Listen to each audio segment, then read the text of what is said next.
Hi guys, एक बार फिर से स्वागत है आपके अपने चैनल तमन्ना क्लासेस पर। ये वीडियो आपके बोर्ड एग्ज़ाम के पॉइंट ऑफ व्यू से बहुत ही इम्पोर्टेंट साबित हो सकता है। इस वीडियो में पाइथागोरस प्रमेय को बहुत ही सरल और आपके अपने भाषा में समझाया गया है। पाइथागोरस प्रमेय से रिलेटेड यूट्यूब पर आपने बहुत सारे वीडियो देखे होंगे, लेकिन इस वीडियो में कुछ अलग तरीका अपनाया गया है। वीडियो को पूरा देखें और ये तरीका इस तरह है कि आपको बहुत ही आसानी से पाइथागोरस प्रमेय सिद्ध करना आ जाएगा। बस वीडियो को पूरा देखें। आपको मतलब क्या बोले, तो मज़ा ही आ जाएगा, पढ़ाई में बहुत ही इंटरेस्ट आ जाएगा। आप बोलो या ना बोलो, हम तो इस प्रमेय को स्टार्ट करना शुरू करते हैं। वीडियो स्टार्ट करने से पहले मैं आपको पाइथागोरस प्रमेय का फॉर्मूला से वाकिफ़ करवाती हूँ, उनसे मिलवाती हूँ। चलिए मिलिए इनसे। कर्ण स्क्वायर बराबर लंब स्क्वायर प्लस आधार स्क्वायर। मुझे पता है इससे आपका जान पहचान बहुत पुराना है, आप इसे अच्छी तरह से पहचानते हैं। इस फॉर्मूला का यूज़ बहुत सारे क्वेश्चन में अपने किए होंगे, लेकिन आज इस फॉर्मूले को हम सिद्ध करना सिखलाएंगे। तो चलिए हम आते हैं अपने टॉपिक पर। इसे साइड कर दो, ये वाला है हमारा टॉपिक, पाइथागोरस प्रमेय। इस प्रमेय को पाइथागोरस नामक वैज्ञानिक ने दिया था।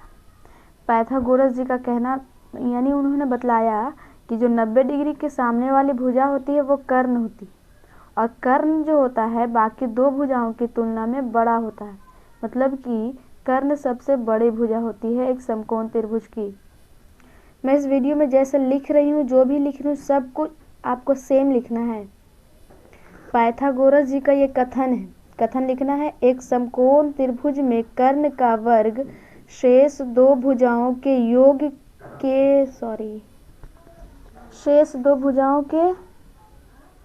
वर्ग के योग के बराबर होता है। यहाँ पर छूट गया था, शेष दो भुजाओं के वर्ग के योग के बराबर होता है। फिर लिखना है, दिया है त्रिभुज ए बी सी एक समकोण त्रिभुज है जहाँ कोण बी 90 डिग्री है। ये त्रिभुज ए बी सी समकोण त्रिभुज है और कोण बी 90 डिग्री है।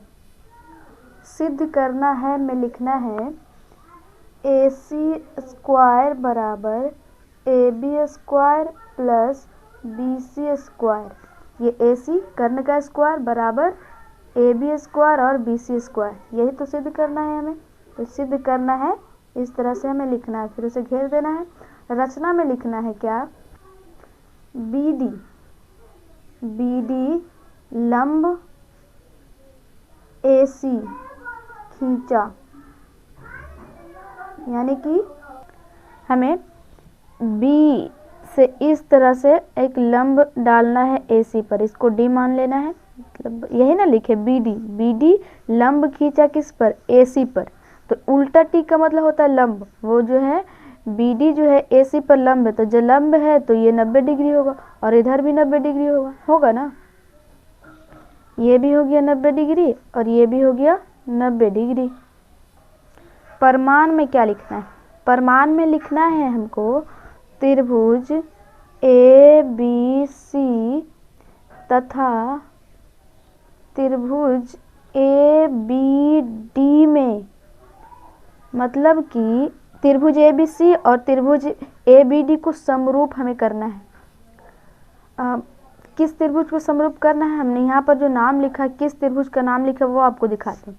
ए बी सी यानी ये बड़ा वाला त्रिभुज, ठीक है, इस बड़ा वाला त्रिभुज, और ए बी डी ये छोटा वाला त्रिभुज, ठीक है। ठीक, आपको कंफ्यूजन ना हो इसलिए मैं छोटे वाले त्रिभुज को अलग कलर के से लिख देती हूँ। आपको एग्ज़ाम में एक ही पेन का यूज़ करना है, यहाँ पर हमें आपको समझाना है, इसलिए अलग कलर के पेन का यूज़ किए हैं। अब देखिए, आपको शायद दिख रहा होगा कि ए बी सी ये बड़ा वाला त्रिभुज और ये वाला और ये छोटा वाला त्रिभुज, ये दोनों को समरूप करना। ये जो रेड पेन से हम चलाए ना, ये छोटा त्रिभुज और ये बड़ा वाला त्रिभुज को समरूप करना है। तो समरूप कैसे करते हैं वो भी देख लेते हैं। तो देखिए समरूप कैसे करते हैं। ये बड़ा वाला जो त्रिभुज है उसमें कोण ए आ रहा, तो ठीक है यहाँ पर लिखते हैं कोण ए।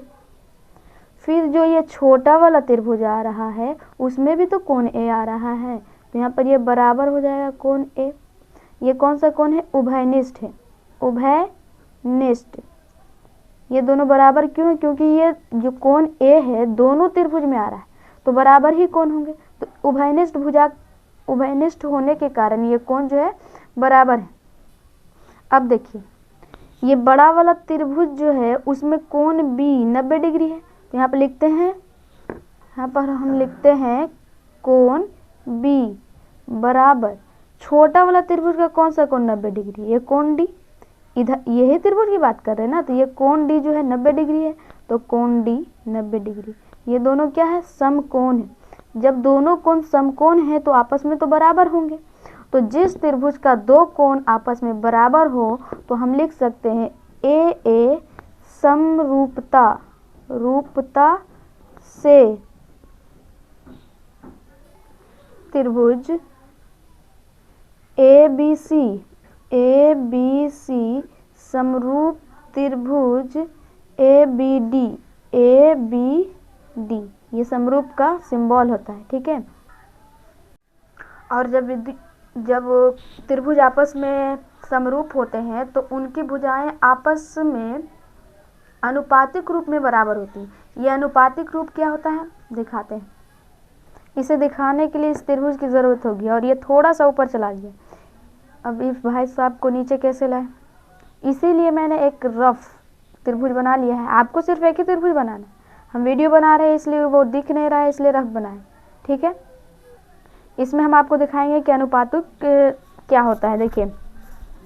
देखिए कितना आसान है। जैसे कि ये त्रिभुज, बड़ा वाला त्रिभुज का ये 90 डिग्री है, तो सामने वाला जो भुजा AC है वो कर्ण है, तो हम AC लेंगे, AC। इस तरह से हम AC लेंगे और बटा में लिखेंगे छोटे वाले त्रिभुज का कर्ण। तो ये छोटा वाला त्रिभुज है और यहाँ 90 डिग्री है, तो 90 डिग्री के सामने वाला भुजा कर्ण, तो इसका कर्ण तो AB ना हुआ, तो बटा में लिखेंगे AB। फिर देखते हैं ये बड़े वाला त्रिभुज का हम ये लेते हैं लंब, तो हम लिख सकते हैं AB, और बटा में छोटे वाला त्रिभुज का लिखना है लंब। ये छोटा वाला त्रिभुज है तो ये तो कर्ण हो गया, बाकी बचा भुजा ये और ये। तो BD आपको लेना ही नहीं है, क्योंकि जो हमको सिद्ध करना है ना उसमें BD की ज़रूरत नहीं है, तो BD लेना ही नहीं। तो BD नहीं ले सकते, ये कर्ण है, तो एक ही ना बचा, हमको ये लेना होगा AD। तो हम इसके नीचे लिखेंगे AD, और ये दोनों आपस में बराबर होते हैं। इसी को बोलते हैं अनुपातिक रूप में बराबर होना। अब यहाँ से तिरछा तिरछा गुना कर सकते हैं। तिरछा तिरछा गुना कैसे होगा? इसको इससे गुना कीजिए और इनको इनसे गुना कीजिए, तो AB से गुना हो जाएगा, तो हो जाएगा AB स्क्वायर, और बराबर ये दोनों जब आपस में गुना होंगे तो AC इंटू AD। इसको मान लेंगे समीकरण 1। उसी तरह आगे करना है। इस तरह से हम यहाँ पे एक लाइन दे देते हैं। लिखना है त्रिभुज ABC तथा त्रिभुज BDC में ये कौन सा त्रिभुज है इसको भी दिखाते हैं। देखिए ये जो है ये आपका है बड़ा वाला त्रिभुज है ना, ये वाला जो ABC यही लिखे हैं ABC बड़ा वाला त्रिभुज, और ये छोटा वाला त्रिभुज BDC ये छोटा वाला त्रिभुज। अभी इस त्रिभुज की बात कर, इसको भी हम अलग कलर के पेन से यूज़ कर देते हैं। जैसे इस त्रिभुज की बात कर रही है, जो छोटा वाला त्रिभुज है ना, इसमें हम बड़ा वाला त्रिभुज और ये छोटा वाला त्रिभुज को समरूप करना है। तो जैसे उसमें समरूप किए थे वैसे इसमें भी करेंगे। जैसे इस त्रिभुज की बात करें तो इसमें कौन सा भुजा उभयनिष्ठ है, तो उभयनिष्ठ इसमें देखिए C बन रहा है। बड़ा वाला त्रिभुज की बात करें तो इस भुजा त्रिभुज में ये कौन सी है ना, तो लिखेंगे कौन सी, ये बराबर है छोटा वाला त्रिभुज में भी तो कौन सी है, तो कौन सी, तो ये भुजा तो ये कौन तो उभयनिष्ठ हो गया, तो यहाँ लिख देंगे उभयनिष्ठ। उभयनिष्ठ का मतलब होता है जो दोनों में हो, कॉमन हो, ये उभयनिष्ठ है। उसके बाद बड़े वाला त्रिभुज का ये जो 90 डिग्री है, तो 90 डिग्री के सामने ये तो कर्ण AC है, तो हम लिख सॉरी यहाँ पर नहीं, ये नहीं करना है। बड़े वाला त्रिभुज का हमको कोण ना भी लेना है, अभी भुजा से मतलब नहीं है। तो बड़े वाला त्रिभुज का ये कोण 90 डिग्री है, यानी कोण बी 90 डिग्री है, बराबर छोटे वाला त्रिभुज का कोण, ये वाला कोण, कोण डी, ये दोनों जो है 90 डिग्री है, ये दोनों समकोण है, तो ये भी आपस में बराबर होंगे। और हम पहले भी बता चुके हैं कि जिस त्रिभुज का दो कोण आपस में बराबर हो वो त्रिभुज तो आपस में समरूप होते हैं। तो इसको साइड करते हैं, यहाँ पे लिखेंगे ए समरूपता से, ए समरूपता से, ए समरूपता से यही दोनों त्रिभुज आपस में समरूप हो जाएंगे। तो लिखेंगे त्रिभुज ए बी सी समरूप त्रिभुज बी डी सी।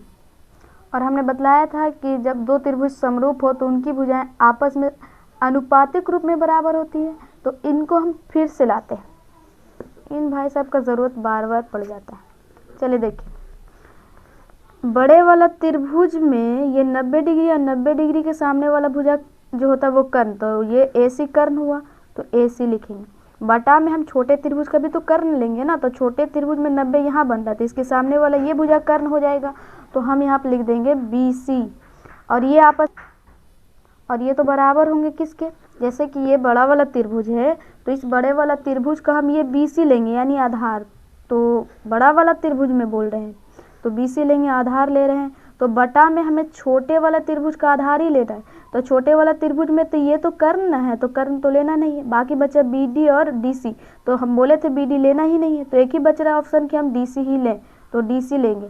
ठीक है, अब तुम्हारा ज़रूरत नहीं पड़ेगा, अब तुम साइड ही हो जाओ। चलो हो जाओ साइड।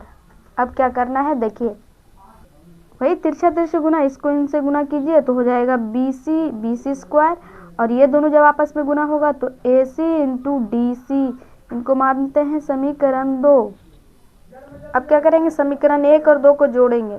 रुकिए थोड़ा, अब देखिए यहाँ पे लिखेंगे समीकरण 1 प्लस समीकरण 2। ठीक है, 1 और 2 को जोड़ना है, तो बराबर की साइड वाला बराबर की साइड वाला से जुटेगा, तो AB स्क्वायर प्लस हो जाएगा BC स्क्वायर, फिर बराबर देंगे तो ये वाला जुटेगा इनसे, तो AC into AD plus AC into DC। ठीक है, अब क्या करेंगे, एक बार लिखिए इसको, AB square plus BC square बराबर, देखिए दोनों में AC है तो AC कॉमन ले लेते हैं, तो यह बचेगा AD प्लस DC। ठीक है, AD प्लस DC एक बार फिर से यूज़ करना पड़ेगा वही भाई साहब का। तो आइए जनाब, आप देखिए AD और प्लस DC, यहाँ AD प्लस DC की जगह पर अगर AC लिख दे तो कोई प्रॉब्लम होगा? मुझे तो कोई प्रॉब्लम नहीं है, आपको भी नहीं होना चाहिए। अब इसे हटाते हैं, लिखिए AB square plus BC square बराबर AC इंटू, अभी बताए थे इनकी जगह पर हम AC लिख सकते हैं, फिर लिखिए AB square plus BC square बराबर AC हो जाएगा AC स्क्वायर। ठीक है, अब इसको थोड़ा सा सीधा करके लिख लेते हैं, AC स्क्वायर बराबर AB square plus BC square. यही ना सिद्ध करना था, ऊपर में लिखे थे क्या सिद्ध करना है, तो यही तो सिद्ध करना है, वो हो गया सिद्ध। देखिए हो गया ना सिद्ध, यहाँ पर इस तरह से आप देते आना। ठीक है, इसलिए हो गया सिद्ध। तो आया ना मज़ा, झूठ मत बोलना, आया होगा मज़ा। तो ठीक है, मिलते हैं अगले वीडियो में, तब तक के लिए बेस्ट ऑफ लक, जय हिंद।